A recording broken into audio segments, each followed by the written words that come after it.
ॐ श्रुतिस्मृतिपुराणानाम् आलयं करुणालयं नमामि भगवत्पादं शङ्करं लोकशङ्करं शङ्करं शङ्कराचार्यं केशवं बादरायणं सूत्रभाष्यकृतौ वन्दे भगवन्तः पुनः पुनः निधये सर्वविद्यानां विजशे भवरोगिणां गुरवे सर्वलोकानां दक्षिणामूर्तये नमः। ॐ सहनाववतु सहनौ भुनक्तु सह वीर्यङ्करवावहै तेजस्विनावधीतमस्तु मा विद्विषावहै। ॐ शान्ति शान्ति शान्तिः। कैवल्य उपनिषत्।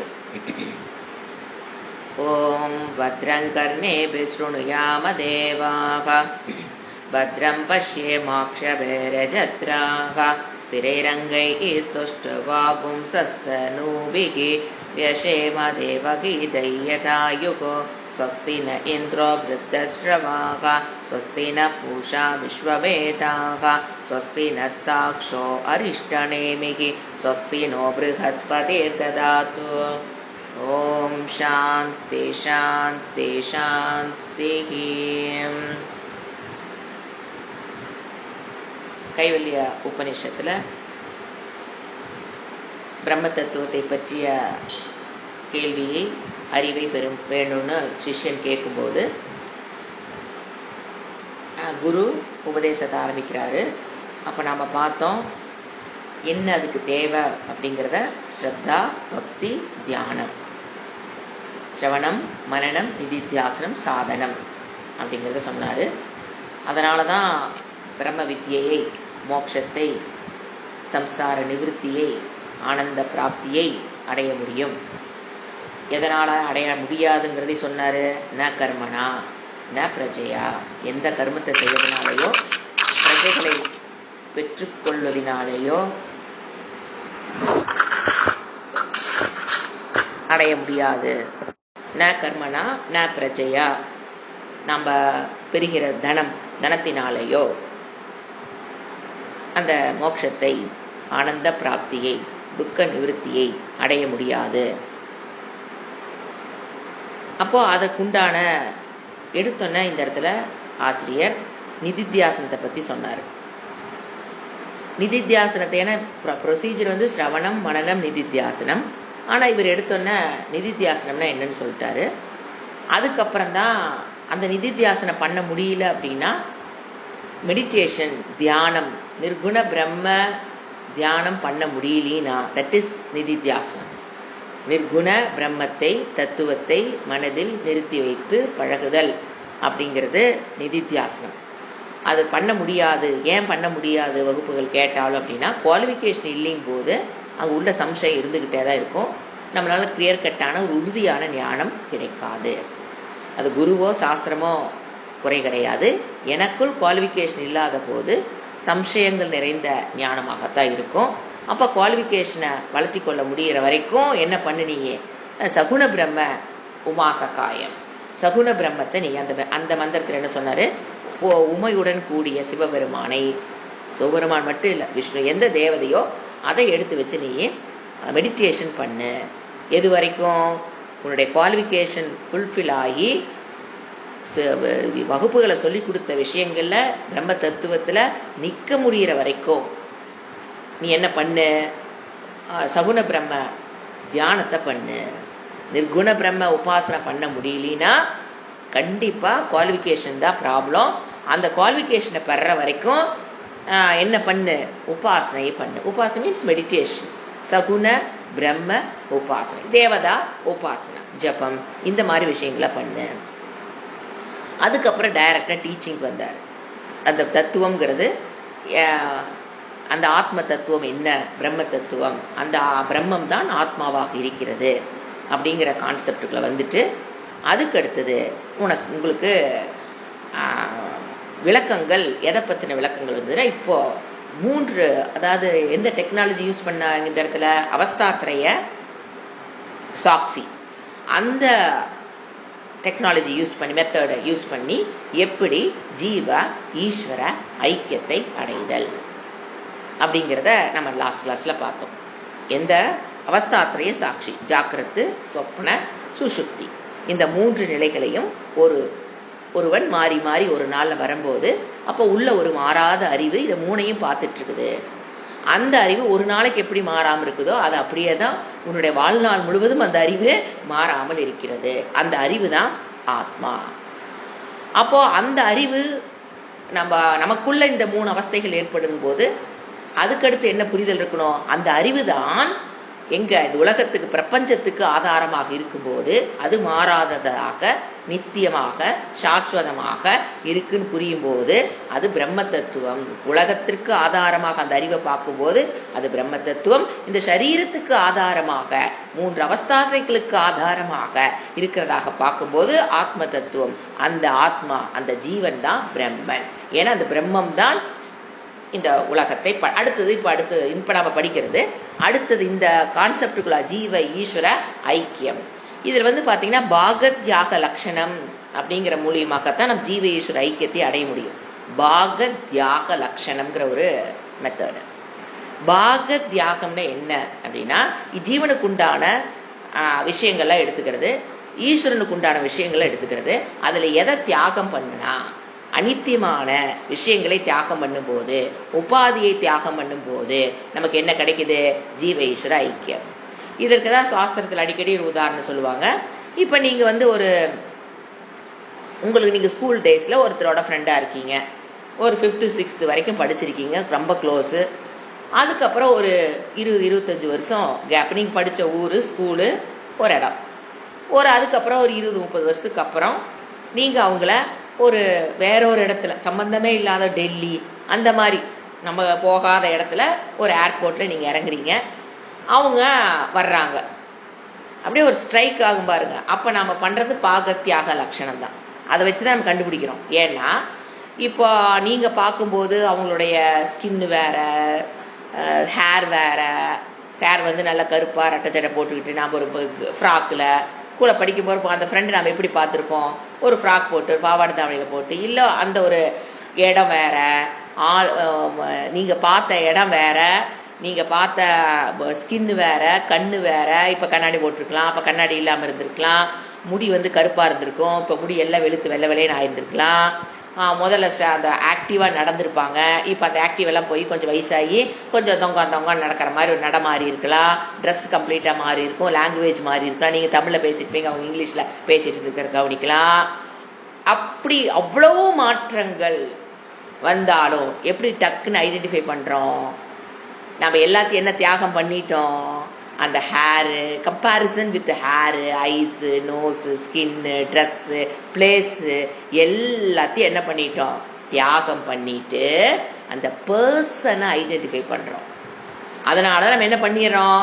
இவங்க, அவங்க, இப்போ நாம் பார்க்குற இவங்க நம்ம கூட படித்த அந்த பொண்ணு தான் அப்படின்னு ஐடென்டிஃபை பண்ணும்போது எல்லாமே மாற்றம் தானே. நீங்கள் பார்த்ததுக்கும் 30 வருஷத்துக்கு முன்னால் பார்த்ததுக்கும் இப்போ பார்க்குறதுக்கு எல்லாமே வேற.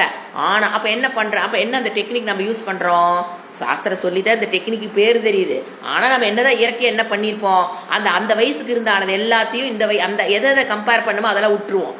யூஸ்வலாக முதல்ல ஒரு ஆளை எப்படி ஐடென்டிஃபை பண்ணுவோம்? மூக்கை வச்சு, கண்ணை வச்சு, தலையை வச்சு, சரீரத்தை வச்சு தான் நம்ம ஐடென்டிஃபிகேஷனே பண்ணுவோம்.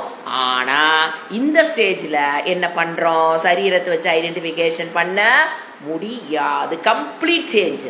அப்போ என்ன பண்ணுறோம்? அந்த பர்சன் ஒரு ஆளை போய் பிடிப்போம்.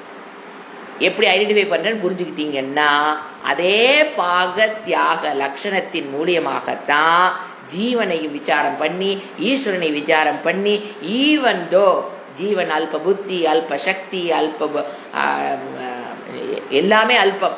இந்த பக்கம் ஈஸ்வரனை பார்த்தா சிருஷ்டிகர்த்தா, ஸ்திதிகர்த்தா, லயக்கர்த்தா, என்ன சர்வவித்து, சர்வஜ்ஞக, அவ்வளோ கேரக்டர் எல்லாம் படிக்க வச்சுக்கணும். உலகத்தை படைச்சார், எப்படி படைச்சார், எல்லாம் படிச்சுட்டு இருக்கிற டிஃபரன்ஸ் நல்லா அந்த வேற்றுமையுள் அங்க அந்த ஃப்ரெண்டுகிட்ட என்ன பார்த்தோம்? ஒற்றுமை கண்டுபிடிக்கிறோமா இல்லையா? அதை போல இத்தனை வேற்றுமைகள் ஜீவனுக்கும் ஈஸ்வரனுக்கும், அத்தனை வேற்றுமைக்கு நடுவில் அந்த வேற்றுமையெல்லாம் என்ன பண்ணிடலாம்? நம்ம தியாகம் பண்ணிடலாம், விட்டுறலாம். எது நித்தியம்? சொரூபம். எப்படி அந்த பர்சன் ஒரு ஆளை வச்சு பேர் கூட ஞாபகம் வந்திருக்காரு, ஆளை பார்த்தோன்னே கண்டுபிடிச்சிருப்போம், நாக்கில் பேர் வராது, மண்டையில் ஞாபகம் வராது, பேர் கூட ஞாபகம் வராமல் என்னன்னு கூப்பிடுறதுன்னு தெரியாமல் ஒரு தடுமாற்றமெல்லாம் அனுபவிச்சிருக்கலாம். அப்புறம் தான் கொஞ்சம் நேரம் பேர் கூட நம்ம தியாகம் பண்ணி வச்சிருப்போம், யாவது பேர் கூட மெமரியில் இருந்திருக்காது. ஆனாலும் நம்ம என்ன பண்ணுறோம், ஏன்னா பேரை வச்சு தான் ஞாபகம் பண்ணுன்னு சொல்லக்கூடாது, பேர் மறந்துருக்கு வாய்ப்பு இருக்குது. பெட் நேம் ஞாபகம் வரும், ஒரிஜினல் நேம் வராது, அதை அப்படி சொல்லி கூப்பிடலாமான்னு என்ன ஞாபகம், அப்போ வேறு பயமாக இருக்குது. இந்த இவளை நம்ம குண்டுன்னு சொன்னோம், ஏதோ ஒரு பேர் வச்சுருந்து கூப்பிட்டுருப்போம், டக்குனு அதுதான் பாருங்க ஃபஸ்ட்டு ஞாபகம் வரும். என்னோட எக்ஸ்பீரியன்ஸில் வெள்ளச்சின்னு ஒரு பேர் வச்சுருப்பாங்க, ஒயிட்டாக இருப்பான், அப்போ நம்ம அதை வச்சு கூப்பிட முடியாது, வந்து உடச்சிட்டா என்ன பண்ணுறது. ஸோ ஒரு அந்த தடுமாற்று வரும், ஒரு ஃபியூ செகண்ட்ஸ் டக்குன்னு அந்த பிரெயின் என்ன பண்ணுது, எல்லாத்தையும் எது எதெல்லாம் விட்டுருமோ அதெல்லாம் விட்டுட்டு அந்த பர்சன் ஒரு ஆளை பிடிச்சி ஐடென்டிஃபை பண்ணுற பார்த்தீங்களா. அதை போல தான் இத்தனை பேதங்கள் ஜீவனுக்கும் ஈஸ்வரனுக்கும் இருந்தாலும் அதையெல்லாம் உபாதியாக அனித்திய வஸ்து, அனித்தியமான விஷயங்களெல்லாம் என்ன பண்ண சொல்லுது சாஸ்திரம். ஆனால் அதெல்லாம் அனித்தியம், அதெல்லாம் விட்டு எது உலகத்தை படைக்கிறார் ஈஸ்வரன், உலகத்தை காக்கிறார், இதெல்லாம் மாயனுடைய உபாதினால வந்த அந்த ஒரு சக்தி அவருக்கு, அதையெல்லாம் தியாகம் பண்ணிட்டோம் அப்படின்னா. இதை வேறொரு எக்ஸாம்பிள் என்ன பார்த்துருப்போம் நம்ம, கடல் அலை எல்லாம் வேறதான், கடல் வேற அலை வேற. ஆனாலும் அந்த வாட்டர் H2O மாலிகுல் சொல்லும் போது கடல் என்னதான் அலை தவிர வேற, கடல் என்பது அலை என்பது எங்க மாறுபடுறது இல்லை, தண்ணீர் அப்படிங்கிற சொரூபத்தில் போய் பார்க்கும்போது கடலும் தண்ணீர் தான், அலையும் தண்ணீர் தான். ஆனால் என்ன பேர் இருக்குது இதுக்கு, கடல் இருக்குது, இதனுடைய குணங்கள் வேற, அலைங்கிறது வேற, அதனுடைய குணங்கள் வேற, இதனுடைய கலர் வேற, அதனுடைய கலர் எல்லாமே என்ன சைஸ் வேற. இப்போ கடல் அத்தனை மீனை தனக்குள்ள வச்சிருக்குது, அலை அத்தனை மீன் உள்ள வச்சிருக்குதா என்ன. ஸோ கடலுக்கும் அலைக்கும் அத்தனை வித்தியாசம். ஆனால் ஒரு அந்த சொரூபம் H2Oங்கிற இடத்துல எப்படி ஒன்றாக ஐக்கியத்தை, வேற்றுமையில் ஐக்கியம்.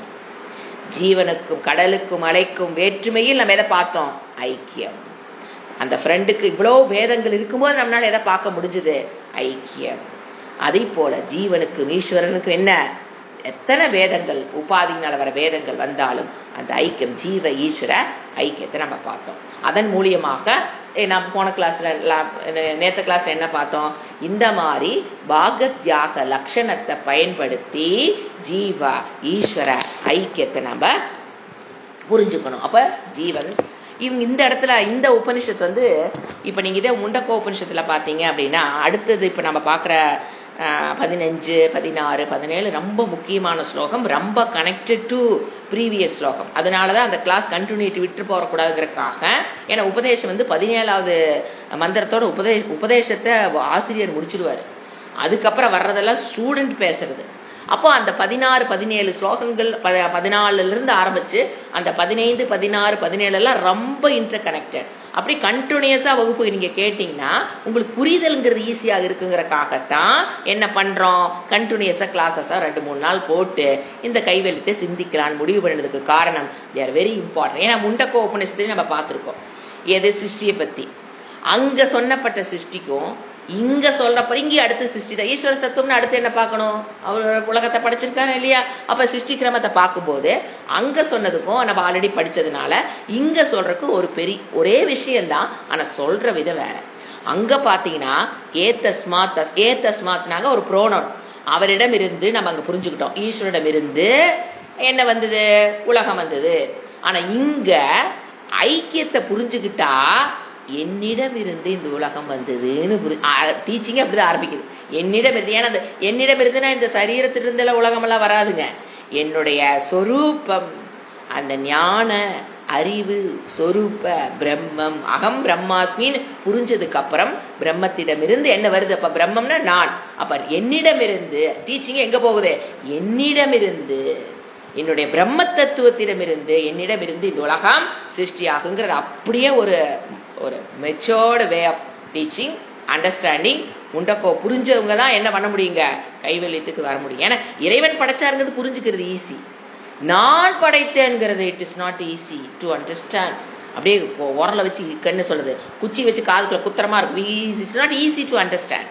அதுக்காக தான் எத்தனை கொடுத்த முதல்ல முண்டக்கோ உபனிஷத்து இருக்கிற சிருஷ்டியை படிச்சு இப்ப அந்த பிரம்மாஸ்மிங்கிற ஐக்கியத்துக்குள்ள உங்களுக்கு புரிஞ்சுது அப்படின்னா என்ன ப்ரொக்ளைம் பண்ணலாம், மையேவ சகலம் ஜாத்தம், என்னிடமிருந்து இந்த உலகம் தோன்றி இருக்கிறது அப்படின்னு சொல்றதுக்கு there is need of high profound knowledge is needed to proclaim this statement மையேவ சகலம் ஜாத்தம்.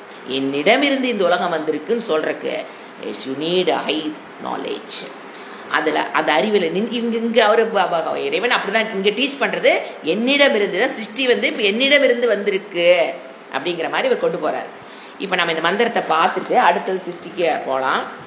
15வது இதுலதான் சிருஷ்டி ஆரம்பிக்குது. ஏத்தஸ் படிக்கிறேன். உங்களுக்கு பேஜ் நம்பர் 222. போன கிளாஸோட எது நிறுத்தினோம்? ஜீவ ஈஸ்வர ஐக்கியத்தை புரிஞ்சு அகம் பிரம்மாஸ்மின்னு புரிஞ்சாச்சு. அப்போ அந்த அப்படிப்பட்ட அகம் ஏத்தஸ்மாத்துங்கிற ப்ரோனவுன் யாருக்கு போகுது? எந்த நவுனுக்கு போகுது?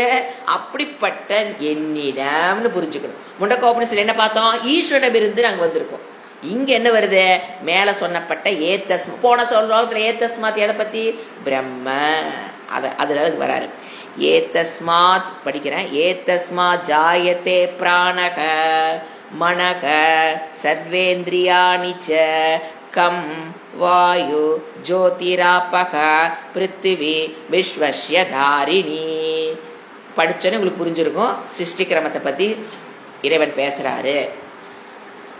அப்புறம் எதுக்கு திருப்பி முண்டக்கோபனிஷத்தை படிச்சாச்சு அப்படின்னா அதை என்னிடம் ஏத்தஸ்மாத்துங்கிறது என்னது? இந்த இடத்துல கான்டெக்ட் என்ன? இதனிடம் இருந்துன்னா பிரம்மத்திடம் இருந்தும் போது இங்க யாரு ஐக்கியத்தை முதல் முடிச்சாரு? அகம் தட் பிரம்மாஸ்மி. என்னிடம் இருந்து இந்த உலகம் தோன்றியது. நாம நிறைய தடவை சிருஷ்டி கிரமத்தை நம்ம பார்த்துருப்போம், படிச்சிருப்போம், கேட்டிருப்போம். ஆனாலும் திருப்பி எதுக்கு இப்ப நம்ம திங்க் பண்றோம் அப்படின்னா அத என்னிடம் இருந்து வந்ததுங்கிற விஷனுக்கு நான் இன்னைக்கு நாம இந்த ஸ்பெஷல் டுடே எப்படி பார்க்கிறோம்?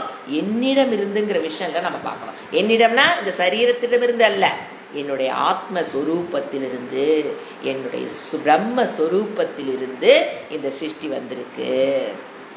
படைக்கப்பட்டவள் அறிவோட வகுப்புக்குள்ள வந்தோம். நான் படைக்கப்பட்டவள், இறைவனால் படைக்கப்பட்டவள்ங்கிற அறிவோட தான் கிளாஸ்க்குள்ள வந்தோம். இப்போ படைப்பவன் நம்மள இறைவன் சொல்றார். நீ படைப்பவன், நீ படைக்கப்பட்டவள் கிடையாது, நீ படைப்பவன். எப்படிங்க? எப்படி? அப்படிதான் உண்மை. உங்களுக்கு புரியுதோ புரியலையோ அது டசன்ட் மேட்டர். இதுதான் உண்மை. இது புரியும் போது கெட் அவுட் ஆஃப் சம்சாரம். இப்போ நான் படைக்கப்பட்டவன் ஒரு ஸ்டேட்மெண்ட் சொன்னீங்க இல்லையா? அது எது வரைக்கும் கரெக்ட்?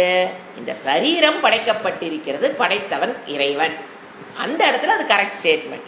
ஆனா சாஸ்திரம் என்ன சொல்லுது? சரீரம் நீ அல்ல, உன்னுடைய ஆத்மஸ்வரூபம், பிரம்மஸ்வரூபம், சைத்தன்யம், சத்து சித்து ஆனந்த ஸ்வரூபம் தான் என்ன பண்ணுது? படைப்பவன். நம்ம உபனிஷத்து என்ன சொல்லுது? நீ படைக்கப்பட்டவன் இல்லப்பா, நீ இந்த உலகத்தை படைத்தவன். அதுதான் இந்த இடத்துல சிருஷ்டி. எந்த வியூல இவ்வளவு நாள் பார்த்தோம்? இறைவன் படைச்சாரு, அவற்றிலிருந்து இது வந்தது, இதிலிருந்து இது வந்தது, பிரம்மத்திடம் இருந்து, இப்படிதானே படிச்சோம். இப்ப எப்படி பாக்குறோம்? விஷன் கம்ப்ளீட்டா மாத்தி கொண்டு போறோம். அதே சிருஷ்டி தாங்க. கேட்டாச்சே எனக்கு எல்லாம் சூப்பரா தெரியுங்க சிருஷ்டி, அப்படி விட்டுறக்கூடாது. இப்ப என்ன பண்ணணும்? என்னிடமிருந்துங்கிற விஷன்ல உலகத்தை நம்ம பார்க்கிறோம். Very difficult to cross. ஆனா இதுதான் உண்மை. இப்ப சிருஷ்டிக்கிரமம் ஆரம்பிக்குது. இப்ப நான் தான் உபாதான காரணம். இப்போ ஒரு சிருஷ்டி, இப்ப நம்மளுக்கு எப்படி சிருஷ்டிக்கிரமம் எப்படி ஆரம்பிப்போம்? ஒரு பொருள் சிருஷ்டி ஆகுது, ஒரு பானை உற்பத்தி ஆகுதுன்னா 2 காரணம் தேவை. ஒன்னு நிமித்த காரணம் இன்டெலிஜென்ட் காஸ்ட், அப்புறம் மெட்டீரியல் காஸ்ட் மண்ணு வேணும். எந்த ஒரு படைப்பா இருந்தாலும் 2 வேணும். இப்ப இந்த சாஸ்திரம் என்ன சொல்லுது? 2 காரணமும் யாருதான்? பிரம்ம தத்துவம். நான் தான் உபாதா. இப்ப எப்படி பார்த்துக்கணும்? ஒரு சிருஷ்டி எப்படி பார்க்கணும்? நான் தான் நிமித்த காரணம் இந்த உலக படைப்புக்குன்னா நான் தாட சரீரத்தை நிக்கிற வரைக்கும் புரியாது. இந்த சரீரம்ல உலகத்தை படைக்க முடியாது, ஒரு வீட்டையே படைக்க முடியாது. அப்புறம் இங்க உலகத்தை படைக்கும் இந்த சரீரம். என்னுடைய சொரூபம் அறிவு சத்தியம் ஞானம் அனந்தம் பிரம்மஸ்வரூபம் தான் என்ன பண்ணுது? உலகத்தை படைக்கிறது. அப்போ எப்படி படைக்குது? அப்போ படைக்கும் போது 2 காரணம் பார்த்தோம். உபாதான நிமித்த காரணம், உபாதான காரணம். அப்ப நம்ம எந்த ஒரு படைப்பை பார்த்தீங்கன்னாலுமே ஃபர்ஸ்ட் அது 3 நிலைகள் நம்ம பார்க்கணும். இப்போ ஒருத்தர் டிராயிங் வரைகிறான்னு வச்சுக்கோங்களேன், சாதாரணமா பாருங்க, அப்படின்னு ஆகாயத்து தொப்புன்னு குதிக்காது. இப்போ அவர் ஒரு சீனரி வரையலாம், போர்டு ரெடி பண்றாரு. அதுக்கு முன்னால அந்த அந்த டிராயிங் பெயிண்டிங் தோன்றா நிலையில் அவருக்குள்ள இருந்திருக்கும். அவர் வடுக ஆர்டினரி வேலை செஞ்சுட்டு இருக்கும்போது அந்த இடத்துல பெயிண்டிங்கிறது அங்க தோன்றா நிலையில உள்ள இருக்கணும். காரண நிலையில் அந்த பெயிண்டிங் அவருடைய மனதில் இருந்திருக்கணும். அதுக்கப்புறம் எங்க வரும் தெரியுங்களா? அந்த பெயிண்டிங்க சூக்ஷ்ம நிலையில் மனதுக்கு வரும். நாம இப்படி பெயிண்ட் பண்ணலாம், எப்படி 2 மலையை போடலாம், நல்ல ஒரு சூரியனை போடலாம், நமக்கு தெரிஞ்ச பெயிண்டிங் அந்த காலத்துல ஒரு ரிவரை போடுவோம், அங்க ஒரு போட்டை போடுவோம், அங்க ஒரு போட்ல ஒரு ஆள் போயிட்டு இருக்காரு, இந்த மாதிரி போடலாம் அப்படிங்கிறது ஃபர்ஸ்ட் தோன்றா நிலையில் அவருக்குள்ள இருந்திருக்கணும். லாஜிக் எங்கிருந்து மேல இருந்து அவருக்குள்ள குதிச்சுது அப்படி. ஸோ காரண நிலையில் அந்த பெயிண்டிங் இருந்தது. அப்புறம் எங்க வந்தது? நாம இந்த பெயிண்டிங்கை வரையணும்னு நினைக்கும் போது எங்க வந்துருச்சு? சூக்ஷ்ம நிலையில் அது சிருஷ்டி ஆயிடுச்சு. உள்ள என்னென்ன பண்ணலாம், என்னென்ன வரையலாம் அப்படிங்கிறது சூக்ஷ்ம நிலைக்கு வந்துருச்சு. அதுக்கப்புறம் தான் அவர் என்ன பண்ணுவாரு? ஸ்தூலமாக எதை எடுப்பாரு? பெயிண்டிங்கு, ரப்பர், பென்சிலு, ஸ்கேலு, ஒரு போர்டு எல்லாம் ரெடி பண்ணி அப்ப வரையும் போது அது எங்க வந்துருச்சு? ஸ்தூலத்துக்கு வந்துருச்சு. ஸோ எந்த ஒரு சிருஷ்டிப்பா அடையிடுங்க. ஃபர்ஸ்ட் குயவன் என்ன பண்ணணும்?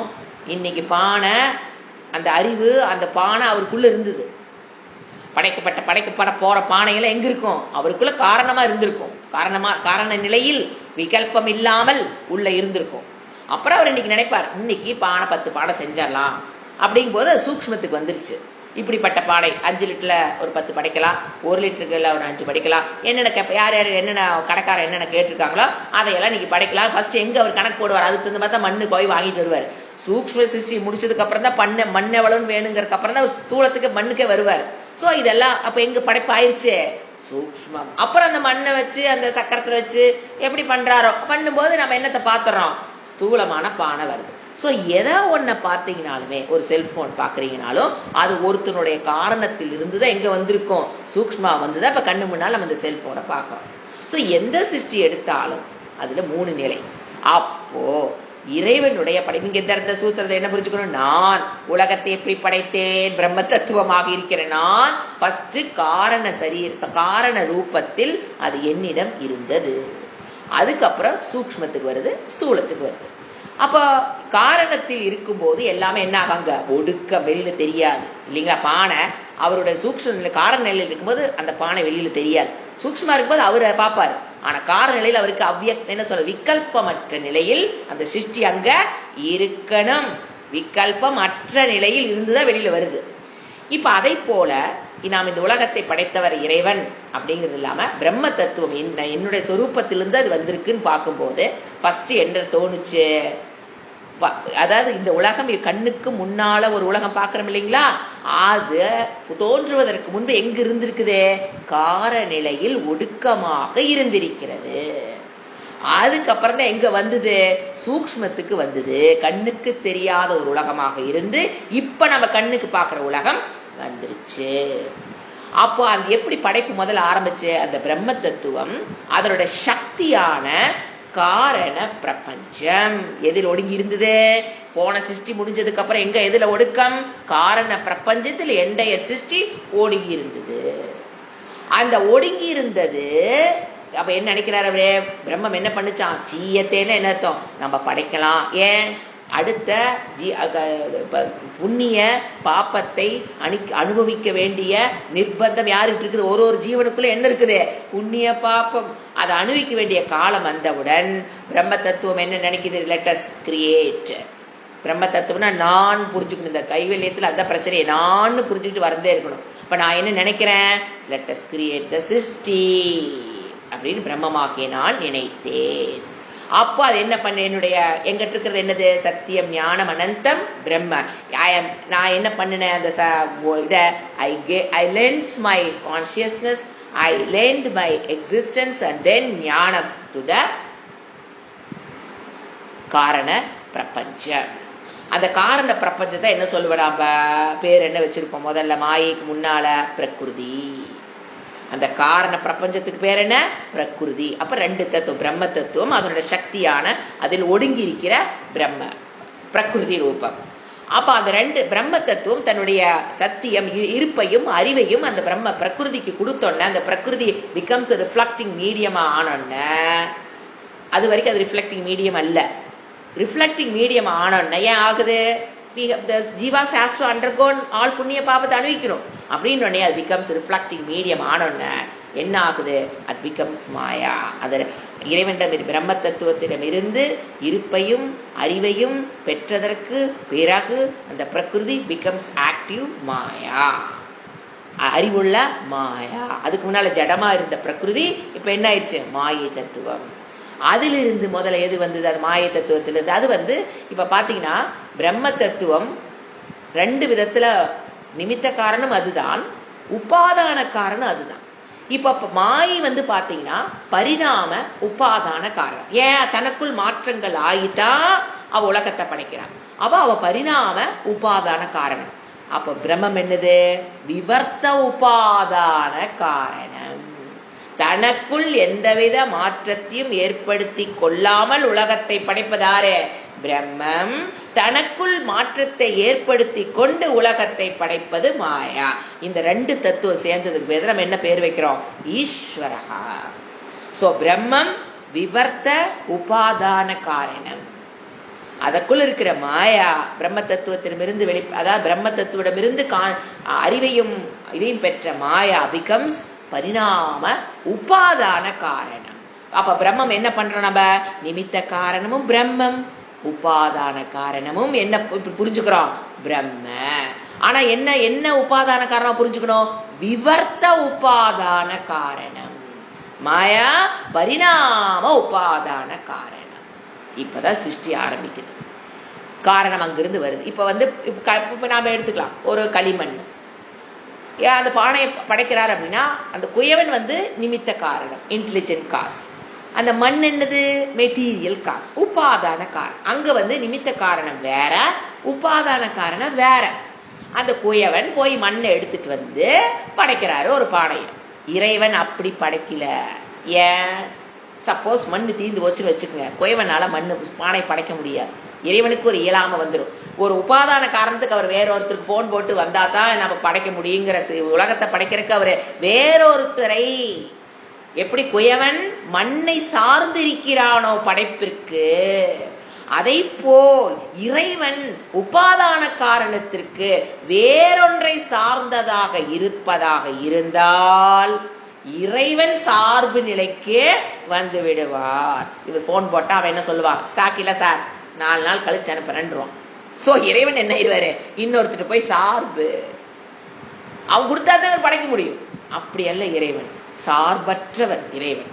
அப்ப அதனால இந்த மாதிரி மண்ணை நம்பி குயவன் படைக்கிற மாதிரி மண் இருந்தா தான் குயவனால படைக்க முடியும்.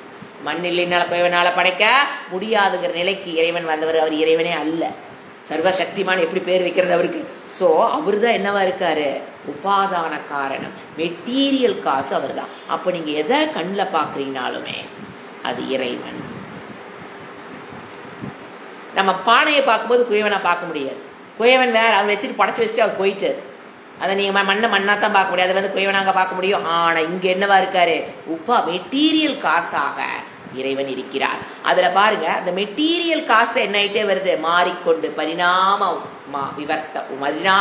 உபாதான காரணம் மெட்டீரியல்.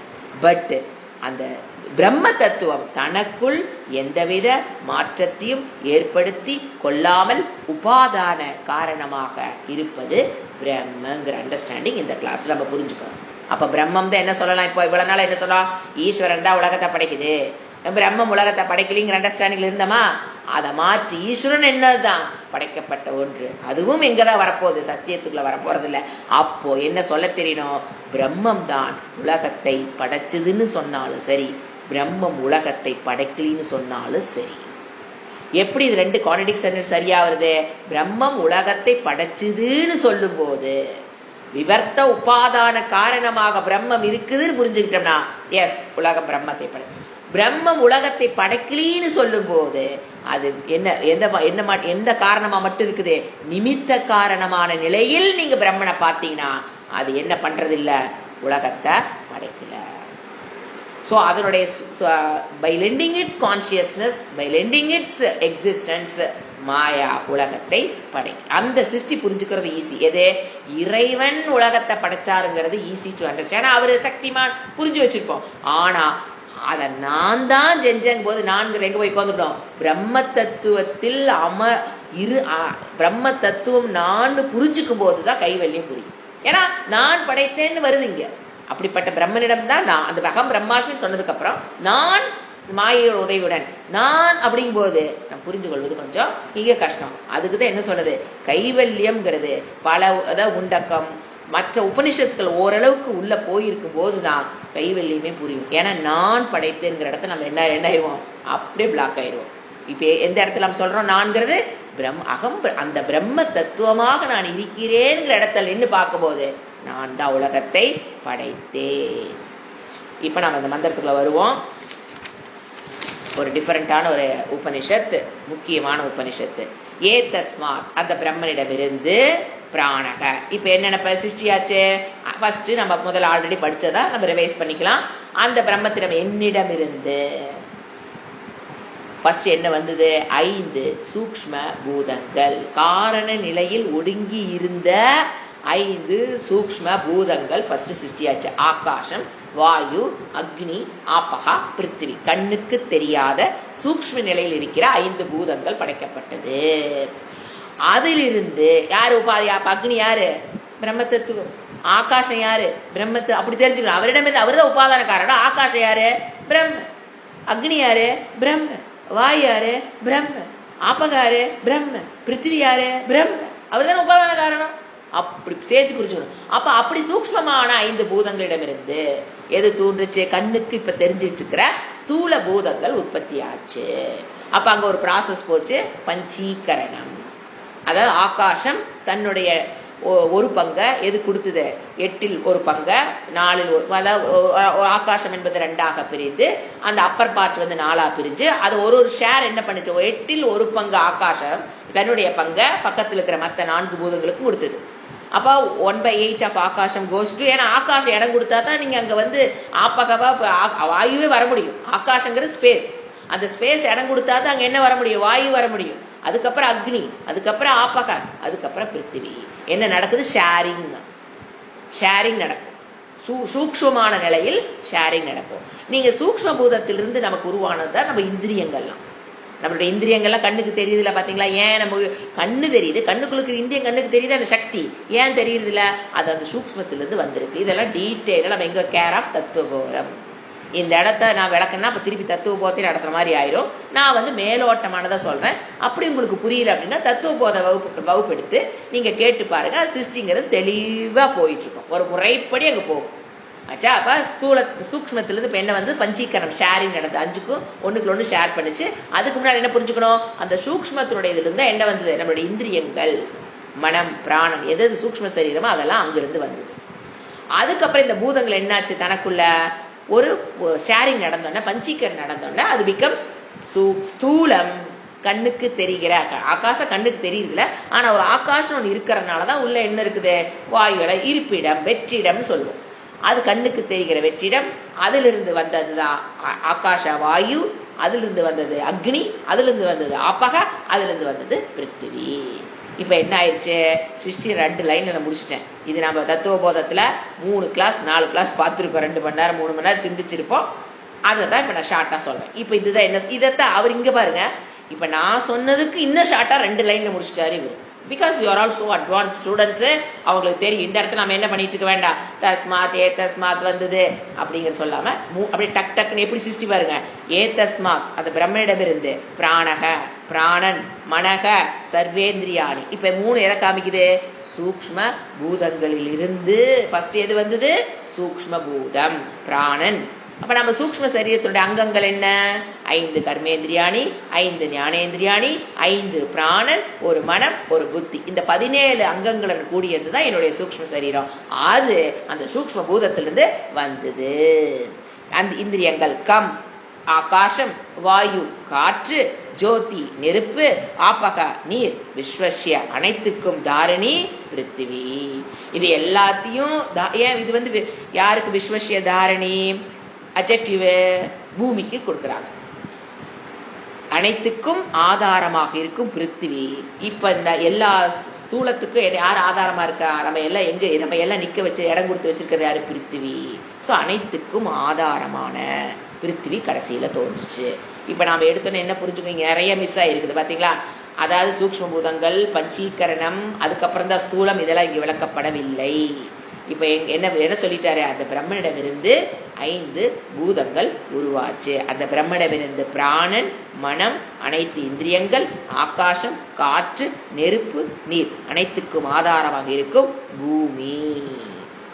அப்ப என்ன புரிஞ்சுக்கணும்? சூக்ஷ்மத்திலிருந்து ஸ்தூலமாக நம்ம பார்க்கிற விஷயங்கள் தோன்றிருக்கு. அப்ப எங்கிருந்து வந்தது? அது காரண ரூபமாக இருந்த சிருஷ்டி, காரண பிரபஞ்சமாக இருந்த இந்த பிரபஞ்சம் சூக்ஷ்மத்துக்கு வந்து ஸ்தூலத்துக்கு வந்திருக்குன்னு புரிஞ்சுக்கணும்.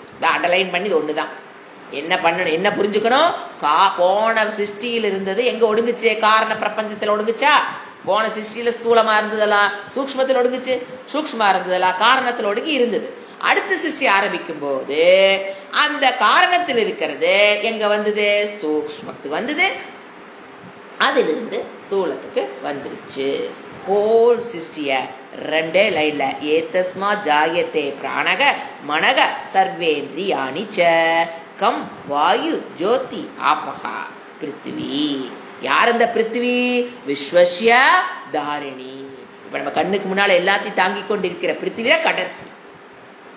ஃபர்ஸ்ட் வந்தது ஆகாசம், அதுக்கப்புறம் வந்தது வாயு, அதுக்கப்புறம் வந்தது அக்னி, அதுக்கப்புறம் நீர், அதுக்கப்புறம் தான் என்ன வந்திருக்குது? நம்ம கண்ணில் பார்க்குற இந்த பூமி தத்துவம் உருவாகி இருக்கு. அதுக்கு அடுத்த மந்திரம் யத் பரம் பிரம்ம சர்வாத்மா விஸ்வஸ்யாயதனம் மகத் சூக்ஷ்மாக்ஷுப்தரம் நித்யம் தத்துவமேவ த்வமேவ தத்.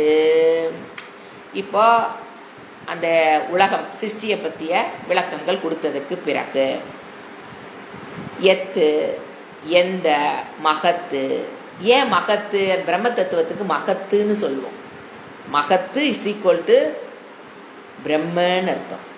ஏன் மகத்து அப்படின்னா, இப்போ நம்ம எதை பார்த்தாலுமே உலகத்தில் அதுக்கு ஒரு காரணம் பார்ப்போம். இப்போ நம்ம என்ன சொல்லுவோம்? ஒரு காட்டன் சாரின்னு பார்த்தோம்னா அதுக்கு காட்டன் காரணம். உலகத்துல எதை பார்த்தீங்கனாலும் என்ன இருக்கு? அதுக்கு ஒரு காரணம்னு ஒண்ணு இருக்கும். அதுல இருந்தா இது வந்திருக்கும் எதை பார்த்தீங்கனாலுமே. ஆனா பிரம்மத்துக்கு என்ன கிடையாது? தேடக்கூடாது, காரணத்தை தேட. அதுக்கு காரணம் கிடையாது. அது எதிடமிருந்து வந்தது கிடையாது. அது எப்பவுமே இருப்பது, நித்தியம், பிறவாதது, இரவாதது. அதனால அதுக்கு என்ன பேர் சொல்றோம்?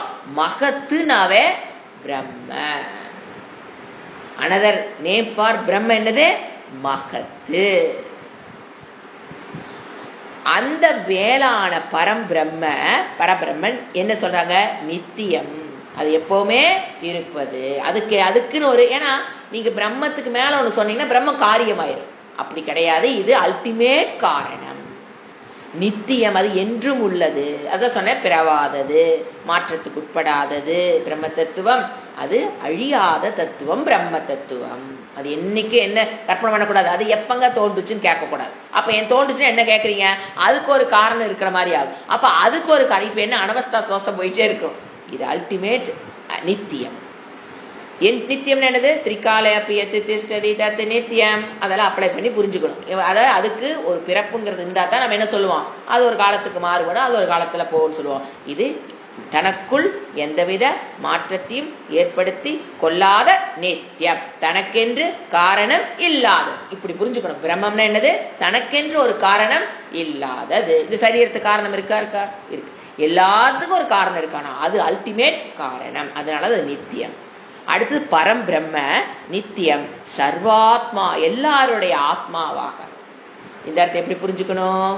அந்த பிரம்ம தத்துவம் இந்த மனதில் வெளிப்படும் போது நான் என்ன சொல்றேன்? நான்.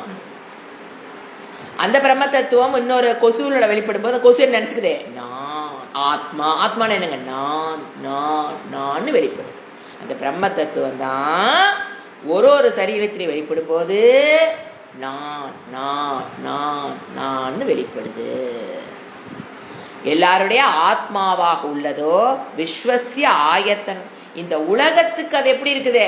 ஆதாரம். எப்படிங்க புரிஞ்சுக்கிறது? பிரம்மம் தான் ஆதாரம். இந்த உலகத்துக்கு அது எதை கொடுக்குது?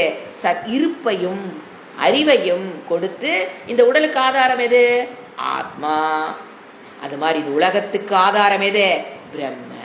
அது ரெண்டு ஒண்ணுங்கிறது வேற விஷயம். அதுக்கு என்ன பேரு? பிரம்ம. சர்வாத்மா எல்லாருடைய ஆத்மாவும் உள்ளதோ விஸ்வசிய உலகத்திற்கு ஆயத்தனம்னா ஆதாரமாக சூக்ஷ்மதரம். ஆனா இவ்வளவு விஷயம் கண்ணுக்கு தெரியுமா? தெரியாது. ஏன்? சூக்ஷ்மதரம் அப்படிங்கிற வேர்டு என்ன படிச்சு நிறைய தடவை பார்த்துருக்கோம். அணுவுக்கு அணுவானது இறைவன். என்ன சொல்லுவான்? அணுவுக்கு அணுவானவர் இறைவன். அதுதான் இங்க சூக்ஷ்ம. நீ உலகத்துல எது சூக்ஷ்மன்னு பாக்குறோம்? நமக்கு தெரிஞ்ச 5 பூதங்கள்ல ஆகாசம் தான் சூக்ஷ்மம், கண்ணுக்கு தெரியாது இல்லைங்களா? நம்ம எதை பார்க்கலாம்? வாயு கூட உணர முடியும். காத்து அடிச்சது, அடிக்கல, ஏதோ தெரியுது. அக்னிங்கிறது முதன்னு கண்ணுக்கு தெரியும், அதுவும் தெரியுது. இதுக்கு நீர் கண்ணுக்கு தெரியுது, பூமி கண்ணுக்கு தெரியுது. ஆனா ஆகாசம் புரிய வைக்கிறக்கே ரொம்ப நாள் ஆகுதா? ஆகாசம் அண்ணாந்து எங்க பார்த்துட்டு இருப்போம்? கையை பார்த்துட்டு இருந்த காலம்லாம் உண்டு. அதுதான் ஆகாசமான. வெற்றிடம்னு புரிஞ்சுக்கிறதுக்கு எவ்வளவு? ஏன் புரிஞ்சுக்க முடியல? இதுதான் அக்னி ஈஸியா காமிச்சிடலாம். ஒரு விளக்கு எடுத்துட்டு வந்து இதுக்கு பேர் அக்னினா ஈஸியா புரிஞ்சு போச்சு. ஆனா இது என்னது? ஆகாசம் என்னது? சூக்ஷ்மம். இவர் என்ன சொல்றாரு? அந்த சூக்ஷ்மத்தை காட்டிலும் சூக்ஷ்மமானது எந்த தத்துவம்? அந்த பிரம்ம தத்துவம். அதை நாம அறிவினால் அறிய முடியுமே தவிர இந்திரியங்களை கொண்டு அதை அறிவடு பொருளாக அறிய முடியாது. ஏன்? அது அறிபவனின் சொரூபம். அதான் என்ன சொல்றாரு? சூக்ஷ்மாத்து. எது நீ சூக்ஷ்மன்னு நீ இந்த உலகத்துல தெரிஞ்சு வச்சிருக்கியோ அதை விட அது சூக்ஷ்மமானது. அடுத்து என்ன சொல்றாரு? அது ஏவ துவம். இந்த இடத்துல மகா வாக்கியம் வருது. அது துவம். அந்த எது உலகத்தை படைச்சதோ சூக்ஷ்மதரமோ பரபிரம்மமோ அதுதான். என்ன சொல்றாரு? சூக்ஷ்மதரம் தத்தேவ அதுதான் துவம். இதான் மகா வாக்கியம். சின்ன மகா வாக்கியம் பாருங்க. தத்தேவ துவம், தொம்மேவ தத்து, தத்தேவ துவம். தத்துவமசி எப்படி மாத்தி போடுறாருங்க? தத்தேவ துவம், தொம்மேவ தத்து. தத்துவமசிங்கிற மகா வாக்கியமே தான் இங்க வர மகா வாக்கியம். என்னங்க இத்தினூண்டு? தத்தேவத்துவம். அது பாருங்க, தத்தேவ தொம் தான், தொம்மேவ தத்து, இவ்வளவுதான். இது எப்படிங்க மகா வாக்கியம் இருக்கிறது? நான் 3 குட்டி வேர்டு என்ன வருது? தத்தேவத்துவம், தத்தேவத்துவம், தொம்மேவ தத்து. மகா வாக்கியம்னு என்ன நம்ம பார்க்கிறோம்? மகா வாக்கியம்ங்கிறது உபனிஷத்துல எத்தனையோ வாக்கியங்களை படிச்சோம். இப்ப படிச்சோம் இல்லைங்களா? ந கர்மணா பிரஜையா தனேன. இதெல்லாம் என்ன வாக்கியம்? இதுக்கு பேரெல்லாம் மகா வாக்கியம் சொல்லக்கூடாது. அதாவது உபனிஷத்துல இருக்கிற வாக்கியங்கள் நிறைய வாக்கியங்கள் வரும். அதை சிலதை மட்டும்தான் நம்ம மகா வாக்கியம் பேர் கொடுக்குறோம். எதுனா எந்த வாக்கியம் அது சின்னதா, மகா மீன்ஸ் பெருசா இருக்கணுங்கிறது கிடையாது. ஜீவ ஈஸ்வர ஐக்கியத்தை நேரடியாக எந்த வாக்கியம் சொல்லுதோ, இதுல உபனிஷத்துல, பகவத்கீதையிலும் சொல்லக்கூடாது. உபனிஷத்துல இருக்குதா பகவத்கீதை சொல்ற போது நம்ம அதை மகா வாக்கியம் எடுத்துக்கிறோம். மொத்தத்துல உபனிஷத்தில் இறைவன் கொடுத்த வேதத்தில் ஜீவா ஈஸ்வர ஐக்கியத்தை நேரடியாக சொல்ற வாக்கியத்துக்கு பேரு மகா வாக்கியம்னு பேரு. இப்ப என்ன வருது? மகா வாக்கியம் இந்த மந்திரத்துல வந்துருச்சு. இங்க என்ன மகா வாக்கியம்? தத்தேவ தொம், தொம்மேவ தத். ரொம்ப ஃபேமஸான ஒரு மகா வாக்கியம். இது ஈஸி, விளக்குறதுக்கு ஈஸி. தத்து தொம் அசிங்கிறத விட அதுதான் நீ, நீ தான் அது. யாரு இந்த இடத்துல? தத்து யாரு? பிரம்ம தத்துவம், இறை தத்துவம். இறைவனாகத்தான் நீ இருக்கிறாய். நீ தான் இறைவன், நீ தான் இறைவன் தான் நீ. அப்படிங்கும் போது இருக்கிறது ஒண்ணுன்னு புரிஞ்சுக்கணும். நான் அங்க ஒருத்தருக்கேன், இங்க ஒரு ஆப்பிள், இங்க ஒரு ஆப்பிள், இது அத மாதிரி இருக்குன்னு சொல்றது அல்ல. இந்த ஆப்பிள் பார்த்தா இந்த மாதிரியே இருக்குதுங்க. ஒரு குழந்தை பார்த்தா ட்வின்ஸ், இந்த குழந்தை பார்த்தா அந்த குழந்தை மாதிரி இருக்குதுங்க. அந்த குழந்தை பார்த்தா 2 மணி, அது 2 வேற வேற. ஆனா பாக்குறதுக்கு எப்படி இருக்குது அப்படி புரிந்து கொள்ளக்கூடாது. நான் வேற, இந்த குழந்தை ஒரு ட்வின்ஸ்ல பாருங்க, இங்க ஒரு குழந்தை, இங்க ஒரு குழந்தை, இந்த குழந்தை அந்த குழந்தை மாதிரி இருக்குது, அந்த குழந்தை இந்த மாதிரி குழந்தை மாதிரி இருக்குதுன்னா அங்க துவைதம் இருக்குது, 2 குழந்தைங்க இருக்குது. இங்க அப்படியே இல்ல. ஜீவாத்மா பரமாத்மாங்கும் போது ஜீவாத்மா இஸ் ஈக்குவல் டு பரமாத்மா, பரமாத்மா இது ட்வின்ஸ்ல இது ஒரு குழந்தை அது ஒரு குழந்தை. அப்ப 2 துவைதம் அல்ல, இருப்பது ஒன்று, 2ஆக அறியப்படுகிறது அஞ்ஞானத்தின் காரணமா. அப்படி புரிஞ்சுக்கணும். இருப்பது ஒன்று. எப்படி?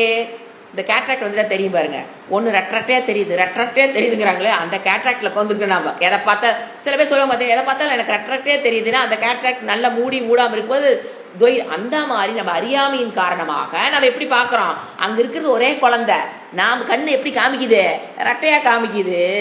அது உண்மையல்ல. உண்மையாலுமே 2 குழந்தைங்க இருந்து 2ன்னு சொல்றது வேற. ஒரே குழந்தை தான் அங்கே நிற்கிது.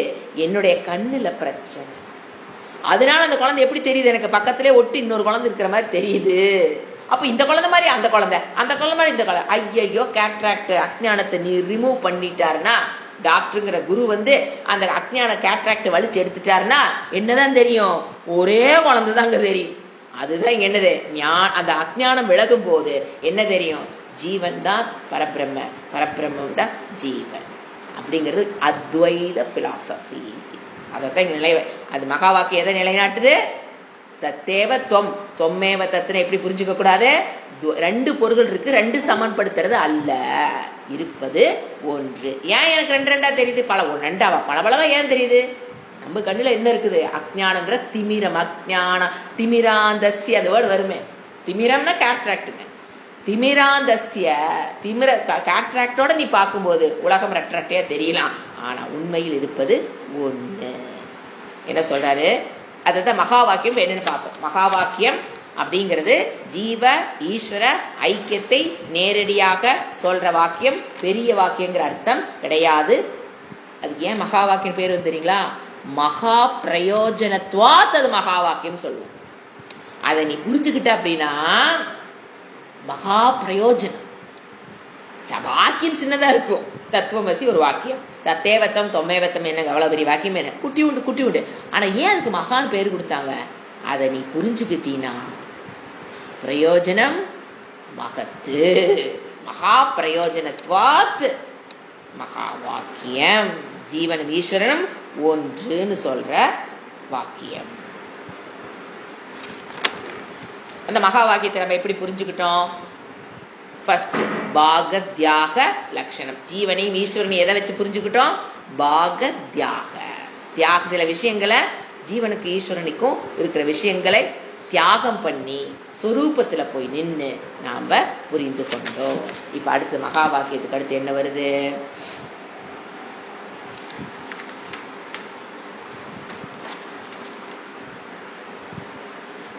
இப்ப அந்த பேஜ் படிக்கிறேன். எந்த மேலான பரபிரம்மம் என்றும் உள்ளதோ, எல்லாருடைய ஆத்மாவாகவும் உள்ளதோ, உலகத்திற்கு ஆதாரமானதோ, சூக்ஷ்மத்தை காட்டிலும் சூக்ஷ்மமானதோ, அதுவே நீயே அது. இதுதான் மகா வாக்கியம். அடுத்ததுல 17 இதோட இது குரு சொல்ற உபதேசம் இதோட முடியுது. ஜாகிரத் சொப்ன சுஷுப்தியாதி பிரபஞ்சம் யத் பிரகாசத்தே தத் பிரம்மாகமிதி ஞாத்வா சர்வபந்தைஹி பிரமுச்யதே. அந்த மகா வாக்கியத்தை நீங்க புரிந்து கொண்டதனால வர பலன்னு சொல்லு. என்னம்மா, எதிலிருந்து விடுபடுகிறாய், இந்த சம்சார துக்கத்திலிருந்து, பிறப்பு இறப்புங்கிற சம்சார துக்கம், மனதில் இருக்கிற கிளேசங்கள் இருக்கிற துக்கம், எல்லாத்திலிருந்து நம்ம என்ன பண்றோம், விடுபடுவது பலன். எதுக்கு நான் தெரிஞ்சுக்கணும், நான் இறைவனாக இருக்கிறேன், அவர் பாட்டுக்கு அங்கே இருந்துட்டு போறாரு, எனக்கு வேணுங்கிறத போனோமா, சாமி கும்பிட்டோமா, இதை கொடு அதை கொடுன்னு கேட்டோமா, அவரு நம்ம புண்ணியத்திற்கு அதை பார்த்து கொடுத்தாரா, இப்படி வாழ்ந்துட்டு போனா பத்தாதா? இறைவன் கோயிலில் போய் கும்பிட்டா பத்தாதா? இறைவனை பற்றிய ஞானம் எதுக்கு? அவர் பாட்டுக்கு இறைவனாவே இருக்கட்டும், நான் மனுஷனா, நான் எல்லாம் இறைவனாக ஆக முடியாது, நான் மனுஷன் தான், எனக்கு வேணுங்கிறத கேட்டு வாங்கிட்டு அவரு கொடுத்து அருள் புரிஞ்சிட்டு இருந்தாருன்னா போதும். அதன் மூலியமாக அந்த அளவுக்கு இறைவனை வச்சிருக்கிற வரைக்கும் we cannot get out of துக்கா. அதனாலதான் என்ன சொல்றாரு, சர்வ பந்தைகி, பந்தத்திலிருந்து விடுபடணும்னா இறைவனை பற்றிய ஞானம். நான் நேரத்தே சொன்னேன், உண்மையான பக்தி என்பது உண்மையான அறிவு இருக்கிற இடத்துலதான் நமக்கு என்ன ஒரு லவ் அண்ட் அஃபெக்ஷனே வரும். இப்போ ஒருத்தரை பத்தி நான் எனக்கு அவங்க ரொம்ப பிடிக்கும் அப்படின்னு நீங்க ஒருத்தர் சொல்றேன்னு வச்சுக்கங்களேன், அவருக்கு அந்த வார்த்தை வர்றதுக்கு முன்னால எனக்கு அவங்கள ரொம்ப பிடிக்கும் அப்படின்னு ஒரு வார்த்தை, ஒரு ஸ்டேட்மெண்ட் உங்க வாயிலிருந்து வரணும்னா அதுக்கு முன்னால என்னென்ன தெரிஞ்சிருக்குன்னு பாருங்க. எனக்கு இறைவனை ரொம்ப பிடிக்கும், எல்லாரும் சொல்றோம் எனக்கு இறைவனா ரொம்ப பிடிக்கும்.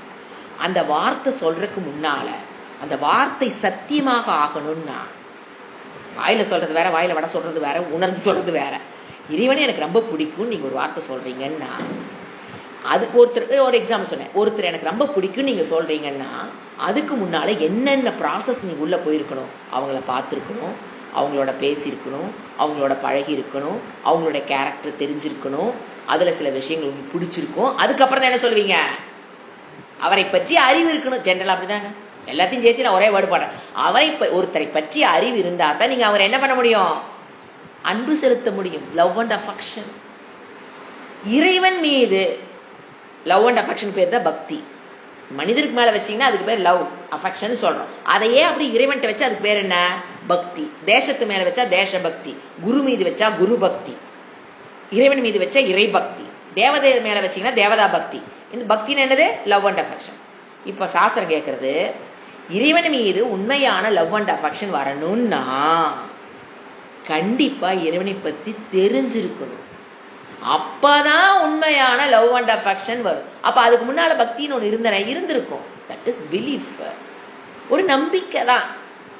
இருக்கலாம், கடவுள்னு ஒருத்தர் இருக்கலாம், அவர் நமக்கு நல்லதே செய்யலாம், எல்லாமே என்னதான் கேட் ஆன் த வால் பக்தி அதுக்கு பேர். அப்புறம் அதனாலதான் பாருங்க, ஒரு கஷ்டம் வந்தா இறைவன் வந்துக்கோ, இறைவா கண்ணு இருக்குதா, காது இருக்குதா, மூக்கு இருக்குதா, வாய் இருக்குதா, இத்தனை கஷ்டத்தை கொடுக்குறேன், நான் இப்படி பண்ணனே அப்படி பண்ணனே இப்படி பண்ணனே. பக்தி என்ன அப்படியே டொப்புன்னு இந்த பக்கம் ஜாஞ்சிடும். அப்ப நமக்கு நல்லது நடந்து வச்சுக்கோ, ஐயோ இறைவன் எனக்கு அதை கொடுத்தா இதை கொடுத்தா அப்படி பண்ணலாம் இப்படி பண்ணலாம். பக்தி அதிகமான மாதிரி தெரியும். கஷ்டம் வந்தா பக்தி குறையிற மாதிரி தெரியும், நல்லது வந்தா பக்தி அதிகமான மாதிரி தெரியும். அப்புறம் வர வர வர அது என்ன சொல்லும், பக்தி வந்து என்ன தெரியுங்களா பண்ணும், வர நீ ஃபியூச்சர்ல என்னை நல்லபடியா வச்சிரு இறைவா, இப்ப நல்லா இருக்கேன், ஆனா ஃபியூச்சர்ல நல்லா வச்சுட்டு என்ன பண்றது, சோ அப்போ இப்பவே ப்ரே பண்ணி வச்சுக்கோ. இப்படித்தான் இருக்கு அந்த பக்தி. இறைவனை பற்றிய ஞானம் இல்லாத பக்தி. ஒருத்தரை பற்றி ஒண்ணுமே தெரியாம ஐ லவ் ஹிம் சொன்ன என்ன அர்த்தம்? ஏதாவது காரியம் சாதிக்கிறது தான் நம்ம சொல்லிட்டு இருக்கிறோம்னு அர்த்தம். இப்போ ஒருத்தரை பத்தி ஒண்ணுமே தெரியாதுங்க, எனக்கு ரொம்ப பிடிக்கும் ரொம்ப பிடிக்கும் வாயில வட சொட்டா என்ன அர்த்தம்? ஏதோ உங்களுக்கு காரியம் ஆகணும், அதனால ஐஸ் வச்சுட்டு இருக்கீங்க அவரை. இவர் நம்ம நல்லவர், இவர் நம்ம வல்லவர். ஏன்னா ஏதோ பேப்பர்ல கையெழுத்து வாங்கணும்னா ஆபீஸ்ல வைக்க வந்து உங்களாட்ட யாரு இருக்கா, அவரை பத்தி ஒண்ணும் தெரியாது, ஆனா என்ன பண்ணுவோம், புகழ்வோம். ஏன்? காரியம் ஆகணும். அதுக்கு பேர் பக்தியே அல்ல. ஆனா அங்கிருந்துதான் பக்தி வரும். உண்மை அது that is not end of bhakti. இறைவனை பற்றிய ஞானம். அப்ப இறைவனை பற்றிய அப்ப ஒருத்தரை பற்றிய ஞானம் இருந்தா தான் அவர் உண்மையாலுமே லவ் அண்ட் அஃபெக்ஷன் என்னால பக்தி லவ் வெளிப்படுத்த முடியும், லவ் வரும்.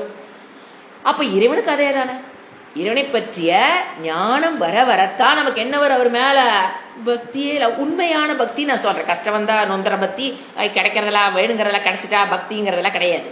அப்போ இறைவனை பற்றிய ஞானம் தத்தேவ தொம்மேவ தத்து, இதுதான் சாஸ்திரம் கொடுக்குற ஞானம்.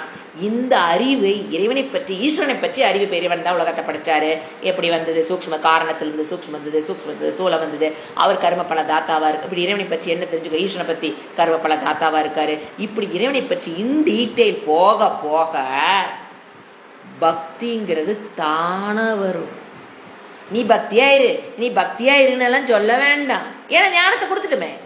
ஞானம்னு ஒண்ணு வந்தா எங்க என்னைக்காச்சும் நீங்க பக்தியோட இருங்கள் அவங்க எங்க டீச் பண்றோமே என்ன, என்னைக்காவது ஒரு நாள் சாஸ்திரம் இல்ல நான் அந்த சாஸ்திரம் சொல்லி கொடுக்க குருவாகட்டும், யாராவது எந்த குருவாகட்டும், ஏய் நீ பக்தியுடன் இரு, advice never works. You give ஞானம், ஆட்டோமேட்டிக் பக்தி வில் கம்.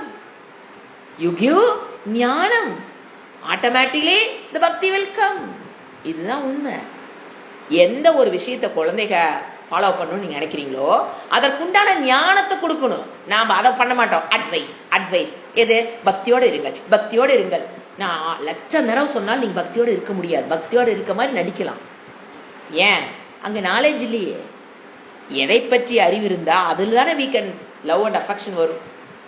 அதுதான் இவர் சொல்றாரு. இந்த என்ன சொல்றாரு இந்த இடத்துல, அது உனக்கு இந்த அந்த இறைவனை பற்றிய ஞானம் தான் உனக்கு என்னத்தை கொடுக்க போகுது, அவர் மேல லவ் அண்ட் அஃபெக்ஷனை வந்து அதுக்கப்புறம் எங்க போற நீ ஒரு அகம் பிரம்மாஸ்மி, அந்த ஞானம் உனக்கு இறைவனை பற்றிய ஞானத்தை பெறுவது அவர் மீது பக்தி செலுத்துவதற்காக மட்டுமல்ல, இறைவனை பற்றிய ஞானம்தான் உன்னை துக்கத்திலிருந்து விடுவிக்கும், எல்லா விதமான துக்கத்திலிருந்து உன்னை விடுவிக்கும்ங்கிறத பரநதி சொல்றாரு. இதை நம்ம அடுத்த கிளாஸ்ல இன் டீட்டெயிலா பார்க்கலாம். ஓம் சாந்தி சாந்தி சாந்தி. ஹரிஹி ஓம் ஸ்ரீ குருப்யோ நமஹ. ஹரிஹி ஓம்.